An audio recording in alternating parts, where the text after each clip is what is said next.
Good morning. আমার 10 মান্থের বাচ্চার ব্রেকফাস্টে আজকে আছে চিড়ে, আর তার সাথে ফর্মুলা মিল্ক আছে আর কিছু অ্যালমন্ড পাউডার আমি অ্যাড করেছি।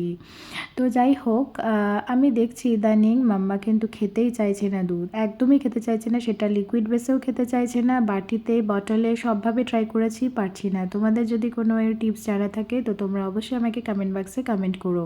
হ্যাঁ, ও ব্রেস্ট ফিড করে, তবে এখন ওর যা চাহিদা সেটা তো আমি ব্রেস্ট ফিড দিয়ে পূরণ করতে পারবো না। তার সাথে ফর্মুলা বা অন্যান্য খাবারও আমাকে ইনক্লুড করতে হবে ওর ডায়েটে।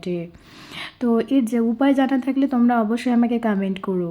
আর এখন আমি আমার রুম ক্লিন করব। এই রুম ক্লিন করাটা আমাকে একটা আলাদাই পজিটিভ ভাইবস এনে দেয়। যাই হোক, এখন আমি সমস্ত জিনিস পরিষ্কার করে নেব, আর সেই সাথে মাম্মার সকালবেলার ব্রেকফাস্ট হয়ে গেছে এখন মোটামুটি। তো যাই হোক, চলো ব্রেকফাস্টে যেটা খেয়েছিল পুরোটা খায়নি, হাফ খেয়েছে, হাফ খায়নি। তো যাই হোক, এখন আমি তো আমার কাজ করছি। আরও একটা ব্যাপার যেটা আমার কাজকে অনেকটা ইজি করে দিয়েছে, আমার ওই রুটিনটা। আর রুটিন করা থাকলে কিন্তু আরও একটা ব্যাপার থাকে, সেটা হচ্ছে তুমি আগে থেকে প্ল্যান করে গ্রসারি বা ভেজিটেবলসগুলো হাতের কাছে জোগাড় করে এনে রাখতে পারবে। আর সময়ও বাঁচে, এর জন্য আমাকে সারাদিন বসে ভাবতে হয় না যে কি বানাবো, কি খাওয়াবো, এরকম। তো যাই হোক, চলো, তোমাদের ভিডিওটা কাজে আসলে লাইক করো।